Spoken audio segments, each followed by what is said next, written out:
to continue to preach truth and encourage people to wake up.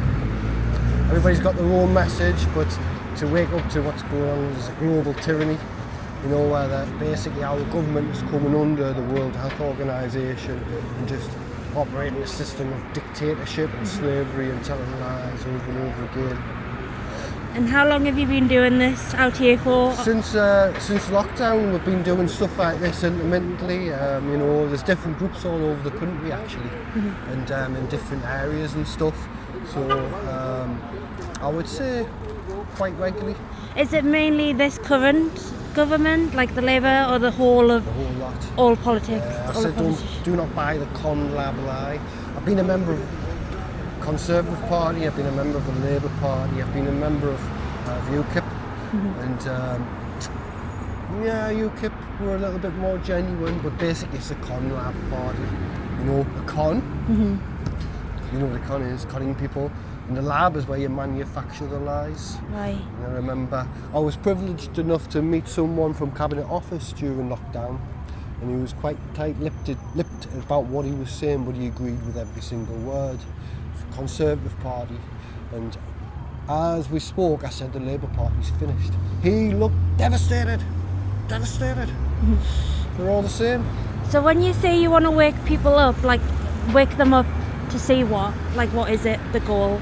Well, media is the virus, the eyes are the window of the soul, and if you keep putting stuff into them that's untrue on multiple levels, then it starts to mess with your thinking, and they tell you what to think, they tell you what to eat, they tell you what to buy, they take up all your money. How do you think they are controlling Loads of this different thing? tentacles really, it's a bit like an octopus, and everything from, so when we used to say it's a television, television used to bring people together, but then people just become hypnotised. I remember talking to an old man, and he named a make and model of television set that destroyed his life. He says, when I was younger, he says, we used to go into each other's houses, and I had people that were pleased to see me.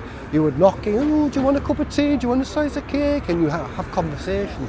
And he named the company, I can't remember it, but it was one company made a television set so cheap that anybody could buy it. And he said, instead of like television being a social thing where you would go and see the Queen's speech in the pub, it became, everybody was just, people were ignoring the door, they didn't want to talk anymore, they were just hypnotised. Right.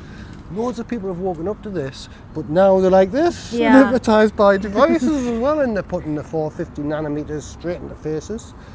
Mobile phones, it's non-ionising radiation.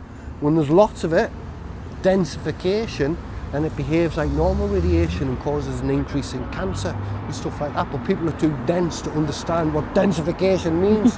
Too many of them. What's it been for you? Today's Brilliant. What you're doing We've today? had a tremendous response from motorists, beeping the horns. Right. We've had loads of people who were just like, wah! And that's the biggest buzz. And there was a group of 4 lads. I was feeling drained before, and you just think, no, I need a break.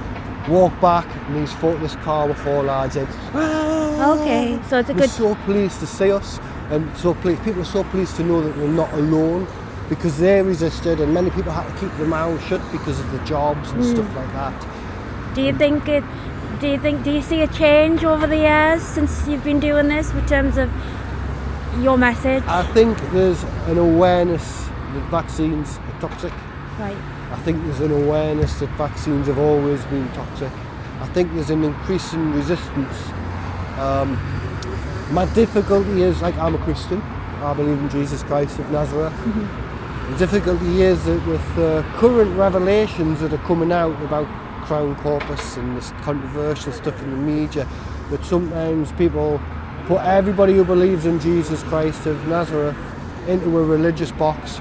It says, whoa, covering up paedophilia and all the rest of it. So that part of the message is difficult to communicate.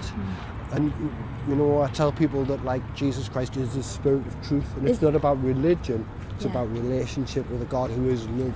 Is that what your message is also? Christianity, is that part of the... I mix it in with everything. Okay. I think everybody here has a certain degree of faith. Most of us are just into truth. Right. And and so it's sort of a bit of a personal thing, but we've just got to, you see, if these people die, they can't receive Christ to be the Lord and Saviour, and they cannot receive salvation. And you see, have you heard of Andrew Bridgen before? Conservative Party MP. I've met him. He got a big squeezy bear hug straight away. Right. He was one of them.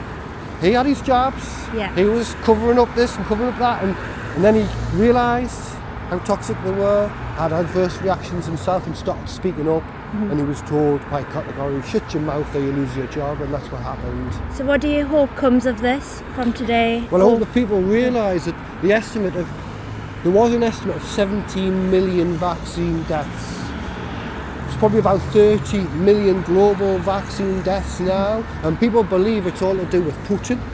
And people are talking about carbon crisis, and like our governments have conspired to cause genocide and reduce the world population. It's called Agenda 30. So I'm hoping that what people will realise is that you have to stop listening to the man on the television, find out the truth, search for the truth, and they'll find out that Jesus Christ is the way, life, and the truth.